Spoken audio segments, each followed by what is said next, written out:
तो अंतिम अनुभूति पर थे हम लोग। फिर कल 1 घंटा 15 मिनट के बाद में यहाँ पे कनेक्शन थोड़ा प्रॉब्लम दे रहा था। आई होप आज कनेक्शन ठीक रहे। तो इस कामना के साथ में अपन शुरू करते हैं। अगर कोई प्रॉब्लम होगी तो अपन रिकनेक्ट करेंगे, है ना। तो इसलिए आगे चलते हैं। तो अंतिम बिंदु से शुरू कर रहे हैं 163 पेज नंबर पर। लोकेशना ही श्रेष्ठ ऐष्णा है, देव मानव स्वयं की जागृति को प्रमाणित करने के अर्थ में मानवीय परंपरा का पोषण और संवर्धन के लिए जन बल व धन का नियोजन करते हैं। यही यश का कारण व स्वरूप है, जिसकी सार्थकता मानव परंपरा में व्यवस्था सार्वभौमिकता के रूप में होना है। इसके फलन में अखंड समाज का ख्याति होना आवश्यक है। लोकेशना अर्थात जागृत मानव परंपरा को लोकव्यापीकरण करने के क्रम में यश का स्वीकृति है। यश का तात्पर्य जागृति की स्वीकृति, सहानुभूति, अनुकरण क्रिया है। मानवीयता के विरोधी जितने भी कायिक, वाचिक, मानसिक क्रियाकलाप हैं, उनसे मुक्त रहना ही यश है। तो हमने ये बात पहले की थी कि देव मानव जो है वो उसमें पुत्रेष्णा और लोकेशना जो है वो विलय स्वरूप में रहते हैं और लोकेशना को प्रमाणित करना शुरू होता है। और लोकेशना का हमने परिभाषा देखा था यश बल कामना के रूप में, और यहाँ पे यश के स्वरूप का बताया गया है। तो अब आप देखेंगे कि लोकव्यापीकरण का कार्यक्रम को जब बाबा जी ने इसको शुरुआत किया तो सबसे पहली बात उन्होंने इस बात को रखा कि ज्ञान व्यापार और धर्म व्यापार जो है ये अपराध है। तो इस बात को के लोकव्यापीकरण करने के लिए कोई भी प्रतिफल नहीं लिया जाएगा। मतलब प्रबोधक जो हैं वो इसको उपकार विधि से करेंगे, अपने खर्चे से वो ट्रैवल करेंगे, अपने खर्चे से वो बेसिकली इस बात को का वहन को कोई प्रबोधन का कोई चार्जेस नहीं लिया जाएगा। इस बात को उन्होंने पूरी तरीके से रखा है ना, और उसका खुद उस पर निभे और हमें उसको प्रेरणा दी, और हम सभी लोग जो इस कार्य में लगे हैं ये इस बात का अनुकरण कर रहे हैं। तो इस प्रकार से धर्म व्यापार और ज्ञान व्यापार जो है वो ना हो, इसके लिए सबसे पहले ये आवश्यक है कि जो भी व्यक्ति प्रबोधन कार्य करे या मानवीयता के अर्थ में प्रबोधन करे, उसके लिए पुत्रेष्णा और वित्तेष्णा से के अर्थ में बेसिकली वो समृद्ध या होना आवश्यक है। मतलब इस कार्य के लिए वो आर्थिक रूप से निर्भर नहीं हो। एक अपनी भाषा में एक बार बाबा जी ने इस प्रकार से भी इस बात को रखा था कि मन को भरने के लिए और पेट को भरने के लिए ये दो कार्यक्रम को अलग रखा जाए, है ना। तो पेट को भरने का काम जो है वो इस विधि से ना हो, है ना। कनेक्शन नहीं हो रहा है क्या आपको वॉइस सुनाई दे रही है?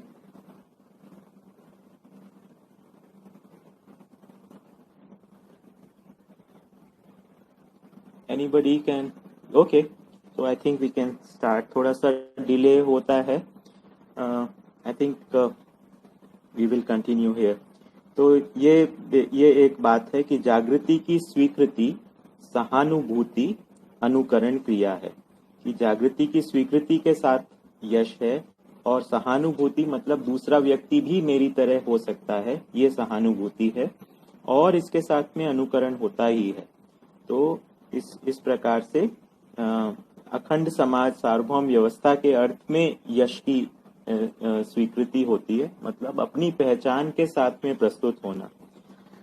तो इकाई का नाश नहीं होता और इकाई का वैभव बना ही रहता है। तो व्यक्ति का वैभव जो है वो बना रहे, उसके साथ में लोकेशना एक पूरी तरीके से सामाजिक ऐष्णा है। तो एक बार बाबा जी के साथ में संवाद में इस तरह से आया कि आप अपने पराये से मुक्ति की बात करते हैं। तो इस प्रकार से ऐसा लगता है कि पर साथ ही में आप स्वधन की बात करते हैं, स्वनारी स्वपुरुष की बात करते हैं। तो स्वधन की बात करते हैं, साथ में परधन की भी बात करते हैं, स्वनारी स्वपुरुष की बात करते हैं, तो परनारी पर पुरुष की भी बात करते हैं। तो ये अपना पराया हुआ कि नहीं? हम किसी चीज को अपना कह रहे हैं, किसी चीज को पराया कह रहे हैं। तो उन्होंने कहा कि देखिए ये जो है तर्क व्यर्थ का तर्क है ना। तो सभी लोग स्वधन में जी सकते हैं, इसलिए ये सार्वभौमिक है ना। सभी लोग स्वनारी स्वपुरुष विधि से जी सकते हैं, इसलिए ये सार्वभौमिक है। तो इस प्रकार से सभी लोग जिस विधि से जी सकें इसमें अपना पराया वाली बात नहीं होती है ना। तो सामाजिकता के लिए स्वधन, स्वनारी, स्वपुरुष इस विधि से जीना आवश्यक है। और चरित्र की स्थापना के लिए, सामाजिक चरित्र की स्थापना के लिए इन आचरण को करना जो है वो अनिवार्य है ना। तो मतलब जो मानवीयता पूर्वक जिएगा वो दूसरे के पैसे का खाएगा, ऐसा नहीं चलेगा। वो स्वधन पूर्वक ही जिएगा, है ना। तो स्वधन मतलब परिवार के लोग मिलकर कुछ उपार्जन करेंगे और उसके आधार से अपनी रोटी का काम चलाएंगे, अपनी आवश्यकताओं की पूर्ति करेंगे, अपनी परिवार की आवश्यकताओं की पूर्ति करेंगे, है ना। तो ये मार्गदर्शन बिल्कुल स्पष्ट है। तो ज्ञानार्जन कराने के लिए कोई मतलब अर्थ की अपेक्षा या किसी पैसे की या किसी प्रतिफल की अपेक्षा के साथ में ना हो, ये वाली बात लोकेशना के लिए ध्यान रखने की आवश्यकता है। अगला बिंदु लेते हैं। चारों विषय इंद्रिय तृप्ति से सीमित हैं, स्थूल शरीर मात्र की मृत्यु निश्चित है, इसलिए चार विषयों से प्राप्त सुख की निरंतरता नहीं है। तो ये बात स्पष्ट है अपने आप में। तो आगे बढ़ते हैं। मानवीयता पूर्ण परंपरा सहज उद्देश्य से प्रयास भेद से साधनों का उपयोग सदुपयोग भेद से फल से प्रयोजन से उद्देश्य सफल होना पाया जाता है। यही जागृति पूर्ण जीवन परंपरा चक्र है। तो इसमें एक बार फिर से अपन इसको पढ़ लेते हैं। परंपरा के उद्देश्य से प्रयास, फिर प्रयास के भेद से साधनों का उपयोग। साधन क्या होते हैं? तन मन धन ही साधन है, उपयोग और सदुपयोग। और फिर उपयोग सदुपयोग भेद से फल, मतलब जब इन साधनों का इस अर्थ उस उद्देश्य से उपयोग किया जाएगा तो उसका कुछ रिजल्ट भी आएगा। फल से प्रयोजन, उस फल से प्रयोजन सिद्ध होगा, प्रयोजन से उद्देश्य सफल होना पाया जाता है। तो ये इसका एक साइक्लिकलिटी है, या परंपरा हमेशा चक्रीय स्वरूप में होगी, क्योंकि हमेशा परंपरा में नवीनीकरण का स्वरूप हमको देखने को मिलेगा। समस्त साधनों की गणना अंतरंग और बहिरंग भेद से है ना। बहिरंग साधन क्या है और अंतरंग साधन क्या है, इसकी परिभाषा। तो शरीर और उससे उत्पन्न या उत्पादित समस्त वस्तुएं बहिरंग साधन है ना। तो शरीर को भी बहिरंग साधन माना, क्योंकि जीवन के लिए वो बहिरंग है। और उससे उत्पन्न और उत्पादित जो सारी वस्तुएं हैं वो सब बहिरंग साधन है। अंतरंग साधन मन, वृत्ति, चित्त, बुद्धि और उससे उत्पन्न संकल्प, इच्छा, विचार और आशा अंतरंग साधन है ना। तो ये जीवन की जो शक्तियां हैं वो उनको अंतरंग साधन बोला। जीवन के साथ में आत्मा के साथ बुद्धि, चित्त, वृत्ति और मन ये अविभाज्य रूप से हैं। तो एक प्रकार से आत्मा के ये साधन है। और इससे उत्पन्न संकल्प, इच्छा, विचार और आशा जो है इसका प्रयोग करते हैं। किस लिए करते हैं? आत्मा अपनी तृप्ति के लिए करता है और फिर अपनी तृप्ति को प्रमाणित करने के लिए करता है। ठीक है। शरीर का साध्य मन, मन का साध्य वृत्ति, वृत्ति का साध्य चित्त, चित्त का साध्य बुद्धि, बुद्धि का साध्य आत्मा और आत्मा का साध्य सहज स्थिति में अनुभव सहज प्रमाण है। इस बात में हम लोग अध्याय 17 में विशद चर्चा कर चुके हैं।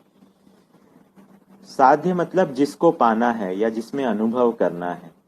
साधन मतलब साध्य को पाने के हेतु आवश्यक प्रयुक्ति, उपाय एवं वस्तु। साधक साध्य को पाने हेतु साधन को जो प्रयुक्त करता है वो साधक है। आई थिंक ये चीज अपने आप में पूरी स्पष्ट ही है।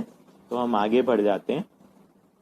जिसकी जागृति और तृप्ति शेष है, उसे ही शेष जागृति को प्राप्त करने के लिए साधन की आवश्यकता है ना?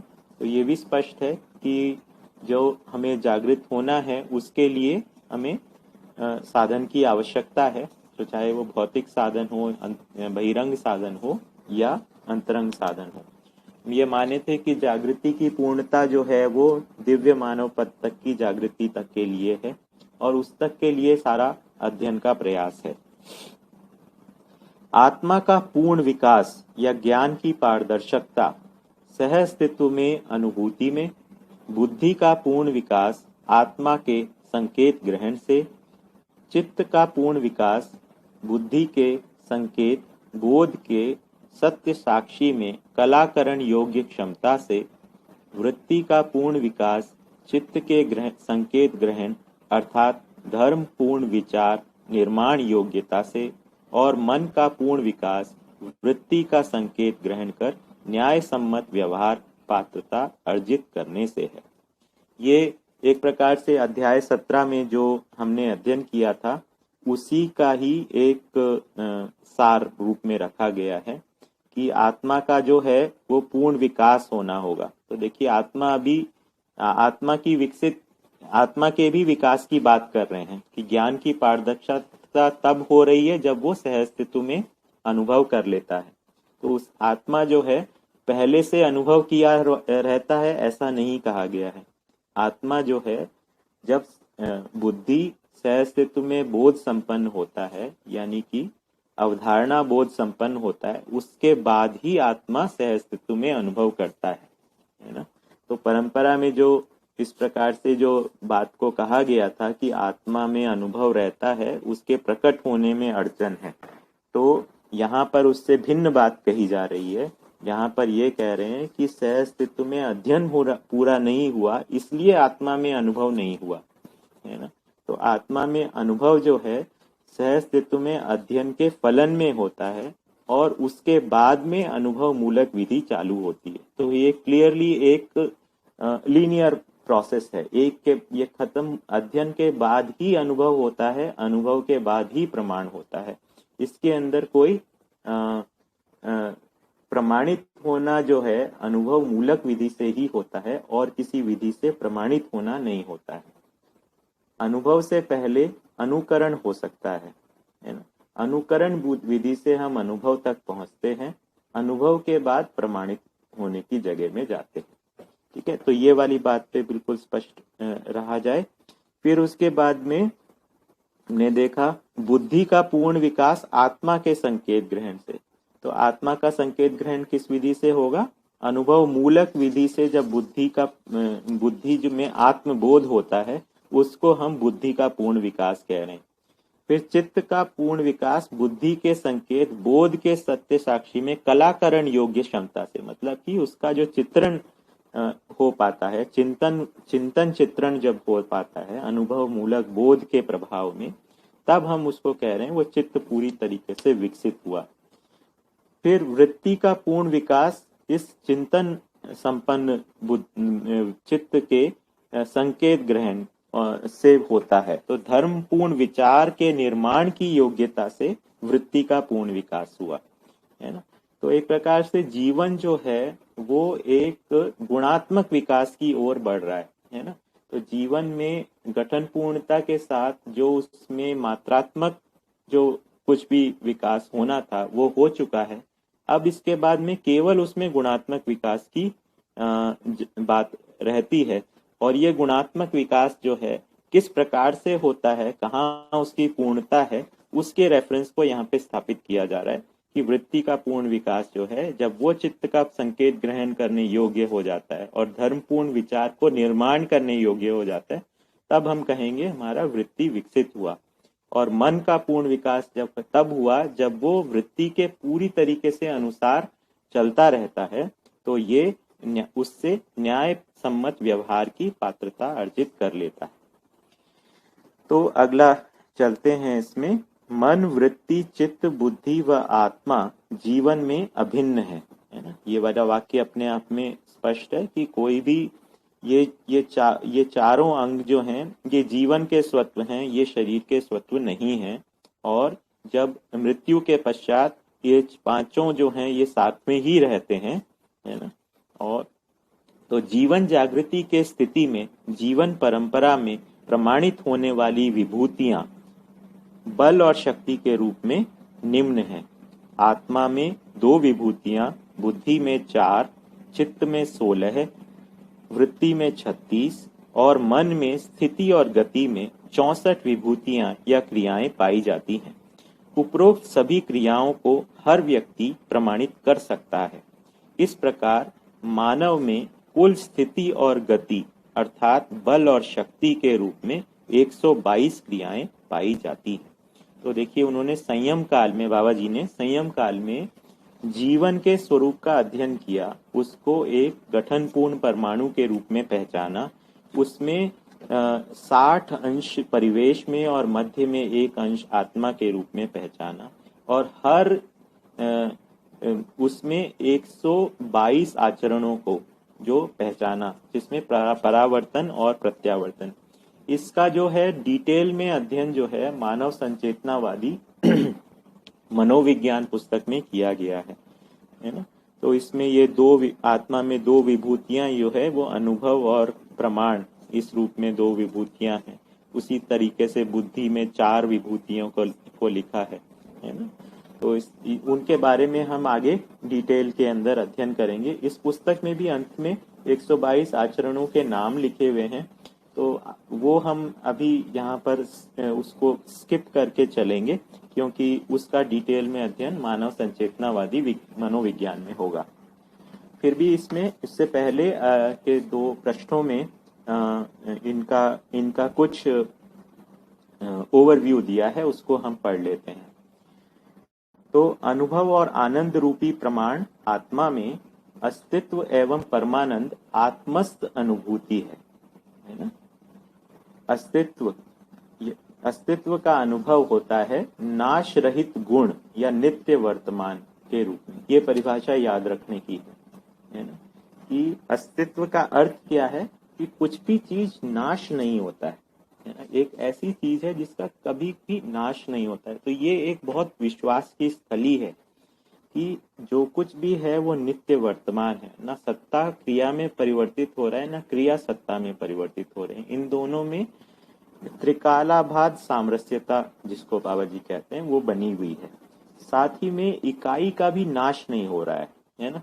तो जड़ में परिवर्तन हो रहा है और चैतन्य में मात्रात्मक परिवर्तन भी नहीं हो रहा है। तो कुछ भी गुमता नहीं है, इस जगह पर हम लोग पहुंच जाते हैं। फिर तो ये नाश रहित गुण के रूप में सारा प्रकृति है और सत्ता तो नाश रहित है ही।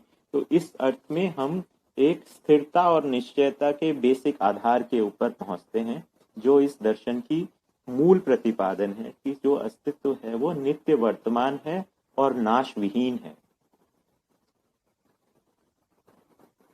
तो परमानंद या प्रामाणिकता आत्मा की पारदर्शकता अथवा सह अस्तित्व में अनुभूति, इसको परमानंद की स्थिति बोला है ना। तो आत्मा जब अनुभव कर लेता है और सह अस्तित्व में अनुभव कर लेता है, तब वो आत्मा जो है वो उसमें व्यापकता का गुण आ जाता है। जैसे साधन भैया ने इस बात को रखा था कि आत्मा एक प्रकार से व्यापकता जैसे ही के ही स्वरूप में हो जाता है। तो उसका मतलब ये नहीं है कि आत्मा व्यापक बन गया। आत्मा जो है वो ज्ञान के स्वरूप में सब और सब उसको सर्वज्ञ संज्ञा उसकी बन जाती है ना।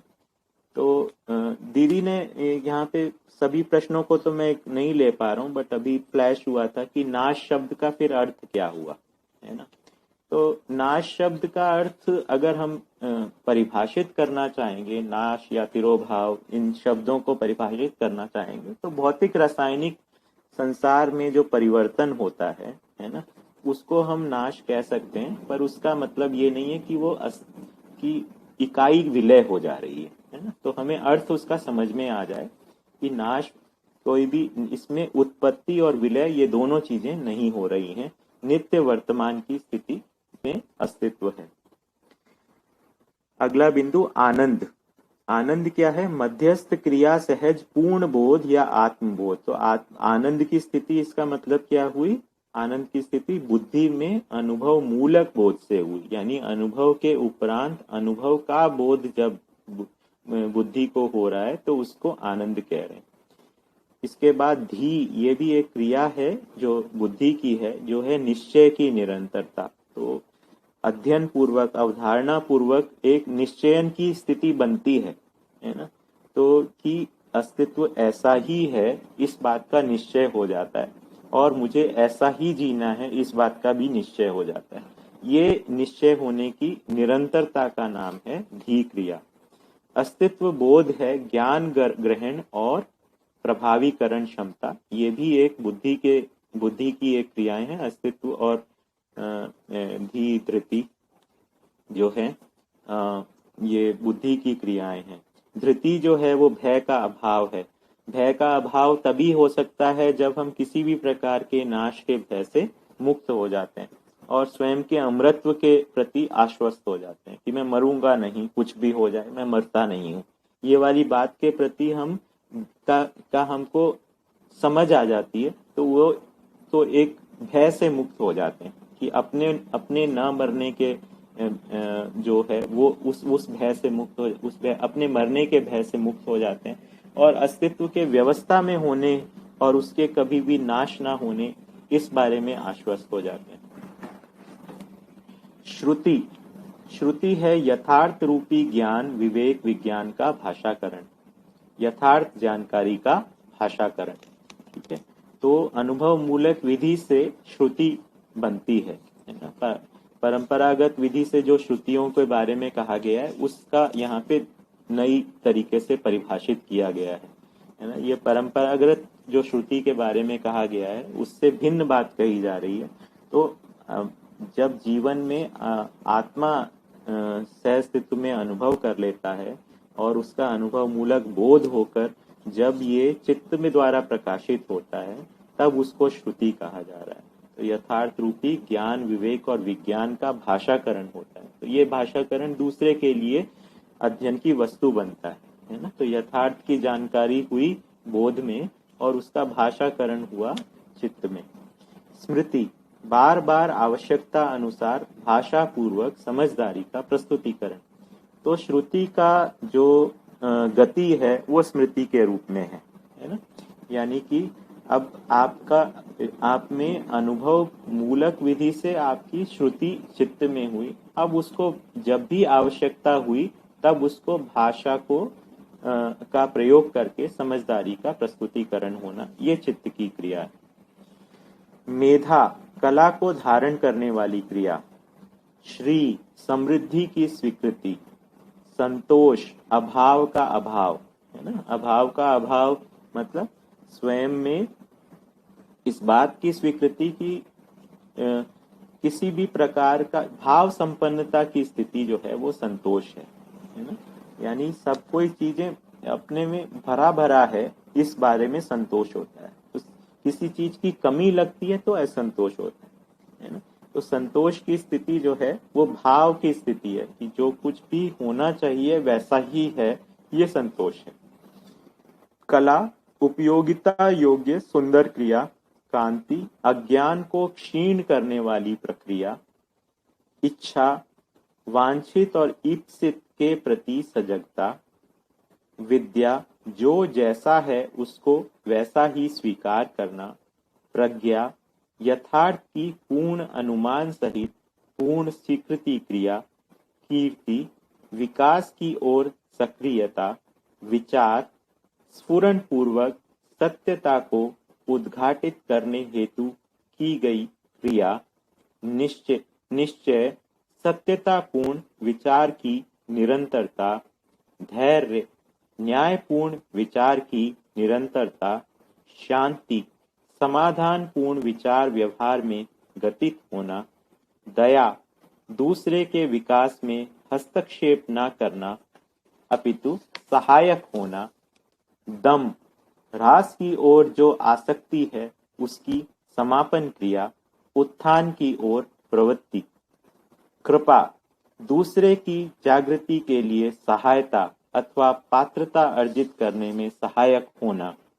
करुणा, जागृति के लिए उत्प्रेरित करना अथवा जागृति के लिए योग्यता और पात्रता अर्जित करने में सहायक होना। उत्साह, जागृति के लिए प्रवृत्ति, उत्सव, सजगता। कल्पना, मान्यता का पूर्व रूप। भाव, मूल्य और मूल्यांकन। श्रद्धा, श्रेय की ओर गतिशीलता। क्षमा, जागृति के लिए की जाने वाली सहायता के समय उसके ह्रास पक्ष से अप्रभावित रहना। अनुराग, निर्भ्रम ज्ञान की निरंतरता में अनन्यता। जाति, रूप गुण स्वभाव धर्म की विशिष्टता एवं भौतिकता। तो देखिए, एक एक परिभाषा अपनी तरीके से, जैसे बाबा जी बोलते थे, ये लोहार की चोट है ना, सुनार की चोट नहीं है। मतलब ये हर एक जो चीज है वो अपने आप में एक मौलिक परिवर्तन और एक चीज का पूरा अर्थ को व्याख्या करता है। तो इसमें से वैसे सभी चीजें अपने आप में हैं ही, और आगे मानव संचेतनावादी मनोविज्ञान में और स्पष्ट होंगी। तो इसमें से कुछ चीजों पे जो मेरा ज्यादा ध्यान गया उसके ऊपर आपको यहाँ इंगित करता हूँ। तो क्षमा की परिभाषा जो है, जागृति के लिए की जाने वाली सहायता के समय उसके ह्रास पक्ष से अप्रभावित रहना, है ना। तो एक तो इसमें ये है कि हम किसी की जागृति के लिए कुछ उसको मदद करते हैं, उसको कुछ समझाते हैं, सिखाते हैं, लेकिन वो व्यक्ति उसको नहीं समझने की अभी इच्छा रखता है, या फिर उसका किसी मतलब किसी तरीके से उसका दुरुपयोग करता है, या उससे ऐसा कुछ करता है, तो उस ह्रास पक्ष से हम अप्रभावित रहें, उसको क्षमा कहते हैं, है ना। तो यहाँ इस बारे में बहुत आवश्यक एक चर्चा में बाबा जी के साथ में आया कि देखिए, गलती को क्षमा नहीं किया जाता, है ना, गलती का सुधार ही होता है ना। तो इसका मतलब ये नहीं है आप गलती के साथ में समझौता कर लिए।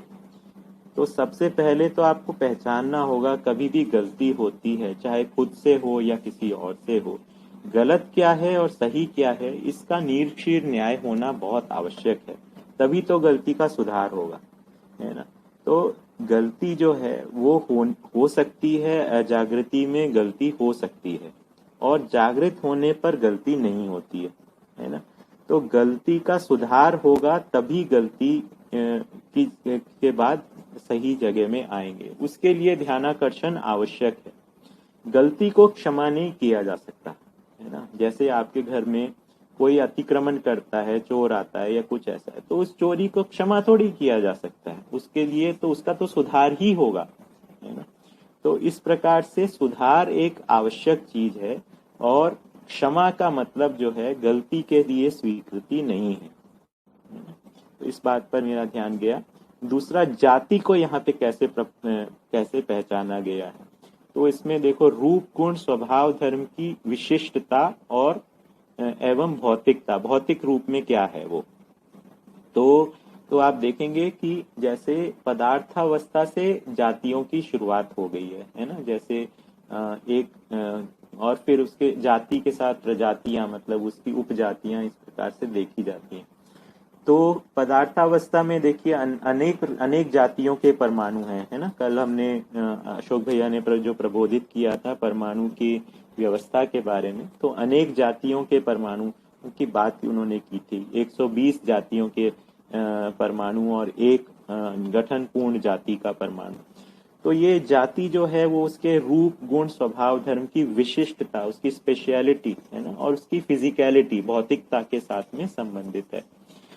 तो हम देखते हैं पदार्थावस्था में सबसे ज्यादा जातियां हैं, क्योंकि सबसे ज्यादा कॉन्फ़िगरेशंस जो हैं मैटर के, और वो भी एक निश्चित प्रकार के कॉन्फ़िगरेशंस हैं। मतलब ऐसा नहीं है किसी भी रूप में परमाणु किसी भी संख्या के अंदर परमाणु अंश आकर जोड़ जा रहे हैं। ये एक निश्चित संख्या में जोड़ रहे हैं और निश्चित प्रकार से उनका ओरिएंटेशन है, उनकी एक ताप, ध्वनि और विद्युत के प्रकाशित करने का एक स्वरूप है, जिससे उनके स्पेक्ट्रम का पता चलता है। तो ये पता लगता है कि ये परमाणुओं की निश्चित जातियां जो हैं वो एक उनकी रूप गुण स्वभाव धर्म का विश्लेषण है। फिर उसके बाद में उनके साथ में पत्थरों की जातियां हैं, फिर उसके बाद में इसी तरीके से मिट्टी की जातियां हैं, है ना, मणियों की जातियां हैं, धातुओं की जातियां हैं। तो ये सब उनके डिफरेंट कॉन्फ़िगरेशन है। तो पदार्थावस्था में सबसे ज्यादा जातियां हैं, फिर उससे कम जातियां आपको प्राणावस्था में मिलेंगी। मतलब जातियां मतलब विभिन्न प्रकार की वनस्पतियां, और उसमें मौलिकता जो है वो प्राण सूत्रों में जो रचना विधि है उसके आधार पर उनकी जातियों का वर्गीकरण है। फिर और उनके गुणों की पहचान है ना, उस प्रकार से उनकी जातियों का वर्गीकरण है। अब उसके बाद में आ गए जीवावस्था में। जीवावस्था में फिर उससे जातियां प्राणावस्था की तुलना में कम हो गई जातियां, है ना। उससे पहले स्वेदस संसार की बहुत सारी जातियां, खूब सारे प्रकार के कीड़े मकोड़े। देखिए कितना सारा कुछ मानव ने अभी तक अध्ययन कर लिया है। सभी तरीके की वनस्पतियों को हमने गिन लिया है, उनके गुणों को नाप लिया है। अनेक प्रकार की अनेक विधाओं में, चाहे वो आयुर्वेद हो या फिर वैज्ञानिक अभी के प्रचलित विज्ञान की विधि से हो। तो मीटियोलॉजी में हर एक प्रकार के चट्टानों का, मिट्टी का, मणियों का, धातुओं का बहुत विशद अध्ययन उनके रूप और गुणों का हो चुका है। उसी प्रकार से वनस्पतियों का, अब उसी प्रकार से जीव जानवरों के प्रकारों का भी हर प्रकार से उनके रूप और गुणों का अध्ययन हो चुका है ना। उनकी जातियों की पहचान हो चुकी है। अब ये देखिए, ये आकर हुआ, सीमित हुआ मानव में कितनी जाति रह गई? केवल एक ही जाति रह गई, है ना। बाकी सब में देखिए जीव जानवरों में कितनी सारी जातियां हैं, है ना। उससे मानव में आके केवल एक ही जाति रह गई, है ना। तो जाति जो है वो वंश से संबंधित है। उसमें प्रजनन जो है वो सभी में हो सकता है, चाहे वो गोरे हों या काले हों या भूरे हों या पीले हों, इन सभी में विवाह संबंध हो सकता है। तो संपूर्ण मानव जाति आज के समय में जो ये वसुधैव कुटुंबकम की जो अवधारणा थी वो तो ऑलरेडी है ही, है ना। तो एक प्रकार से हम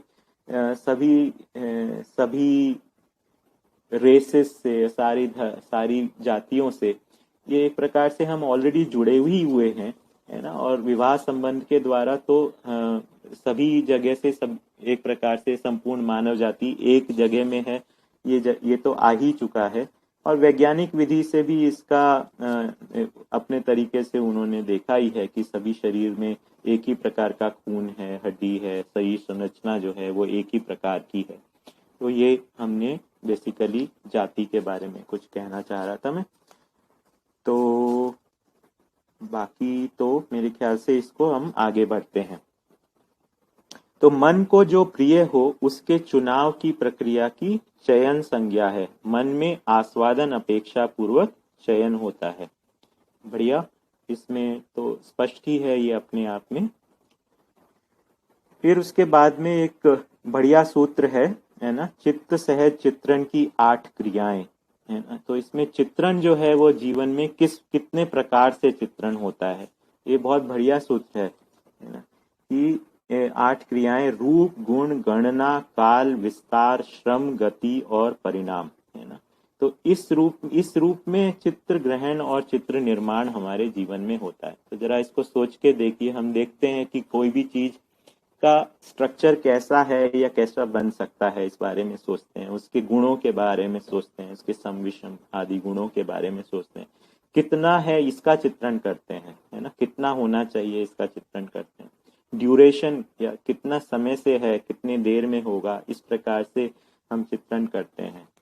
विस्तार, कितना दूर तक फैला है, इसका चित्रण होता है। इसका श्रम कहाँ लगा है, किस प्रकार, कितना एफर्ट इसमें लग रहा है, क्या हो रहा है, इस प्रकार का चित्रण होता है। इसकी गति क्या है, उसको नापते हैं। ये इसका इसका परिणाम में क्या बदलेगा, इस क्रिया जो करता रहा इसके बाद में ये क्या स्थिति में पहुंचेगा, है ना। इस प्रकार से ये हमारे ये 8 रूप से चित्रण होता है। तो इसका मतलब ये सुनने में ही काफी विस्मय करता है कि इतने ही प्रकार से चित्रण है। इसके बारे में हम लोगों को और सोचना होगा। मैं इस बारे में, इस सूत्र के बारे में स्पष्ट नहीं था, तो कल परसों में साधन भैया से बात किया तो उन्होंने इसको मुझे समझाया। तो ने कहा कि देखिए ये सीमित अर्थों में तो इनका हम सामान्य रूप से चित्रण करते ही हैं। अब दर्शन की विधि से जब है इसी चित्रण को फैलाकर, यानी इसका जो पूर्ण स्वरूप होगा या ज्ञान के अर्थ में ये चित्रण किस प्रकार से होगा, तो रूप जो है वो जीवन के रूप में स्पष्ट होता है ना। गठन पूर्ण परमाणु के रूप में रूप की पूर्णता है ना। गुण की पूर्णता है मध्यस्थ गुण के रूप में स्पष्ट होना। गणना की पूर्णता है अनंत का स्वरूप स्पष्ट होना। काल की पूर्णता है वर्तमान का स्वरूप स्पष्ट होना। विस्तार की पूर्णता है व्यापकता का स्वरूप स्पष्ट होना। श्रम की पूर्णता है विश्राम का स्वरूप स्पष्ट होना। गति की पूर्णता है गंतव्य या डेस्टिनेशन का स्वरूप स्पष्ट होना, यानी कि हमारे मानव जाति कहाँ जा रही है उसका स्वरूप स्पष्ट होना। ये स्पष्ट होना कि ये जागृति का स्वरूप क्या है ना। गंतव्य जो है हमने अखंड समाज और सार्वभौम व्यवस्था का जो स्वरूप है उसको देखा है। और परिणाम के अंतिम स्वरूप जो है अमरत्व के रूप में स्पष्ट होना।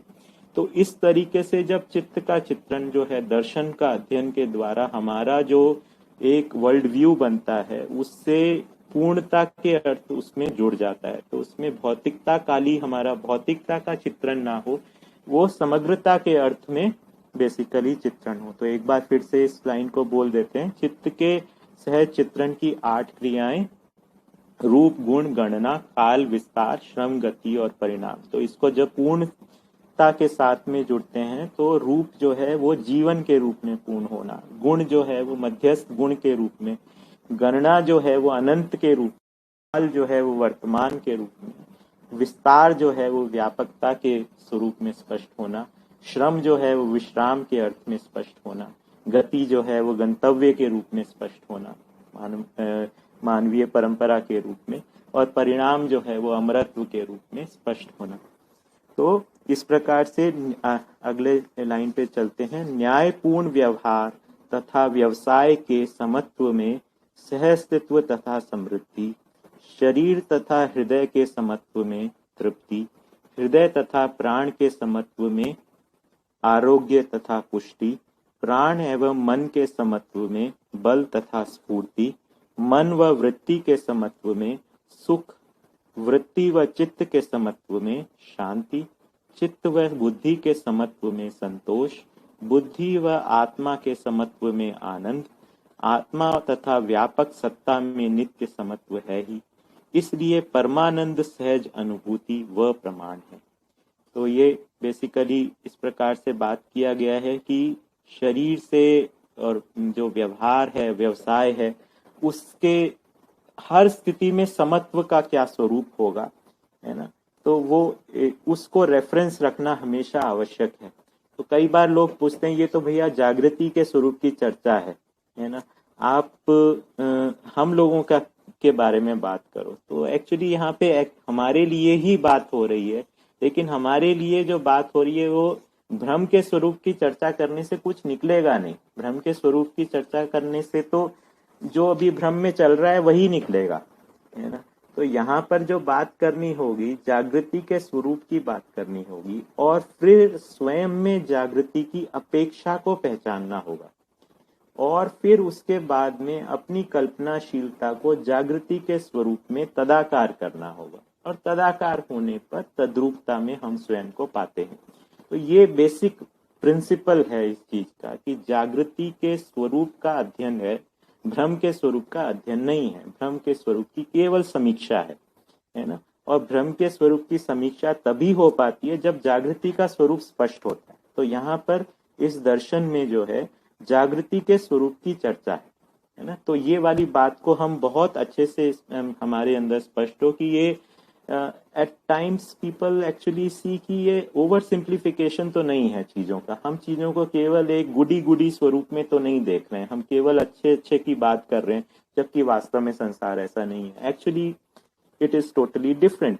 ये जागृति के स्वरूप का ही अध्ययन है, और जागृति के स्वरूप में हम होना चाहते हैं, उसकी हमारे अंदर संभावना है, उसको अपनाने की, उसको अपना स्वत्व बना पाने की हमारे अंदर पोटेंशियल है, क्षमता है। उस क्षमता को ही तो विकसित करना है। तो एक प्रकार से जागृति के स्वरूप का वर्णन है, जागृति के वातावरण के अंदर हमारा अध्ययन है, जागृति के स्वरूप में हमको तदाकार होना है, जागृति को ही प्रमाणित करना है। तो जिस रास्ते जाना है उसी का अध्ययन करेंगे या और किसी चीज का अध्ययन करेंगे, है ना। तो इस वाली जगह पे तो ये वाली बात हमको स्पष्ट हो जानी चाहिए कि यहाँ पर जागृति के स्वरूप का अध्ययन है, उसके विजन का स्वरूप का अध्ययन है, उसके प्रमाण के स्वरूप का अध्ययन है, उसके विचार के स्वरूप का अध्ययन है, उसके अनुभव के स्वरूप का अध्ययन है ना, उसकी इम्प्लीमेंटेशन के स्वरूप का अध्ययन है। ठीक है, तो अंतिम अनुभूति पर चलते हैं हम।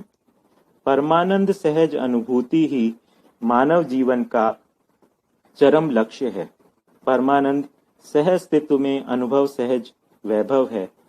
यह जागृत जीवन में सहज क्रिया और अभिव्यक्ति है। तो ये हमारा ये सूत्र अपने आप में स्पष्ट है ना। तो आत्मा जब सहज अस्तित्व में अनुभव करती है तो उसको परमानंद कहा है, और यही मानव जीवन का चरम लक्ष्य है। तो इस बात में हम लोग आते हैं। तो अस्तित्व में अनुभव, ये अनुभव सहज अस्तित्व में अनुभव सहज वैभव है, और ये जागृत जीवन की सहज क्रिया, आत्मा की क्रिया और अभिव्यक्ति है। आगे जो जीवन की 122 क्रियाओं का जो वर्णन किया गया है, वो हम इसको मानव संचेतनावादी मनोविज्ञान का जब हम अध्ययन करेंगे, एक मिनट,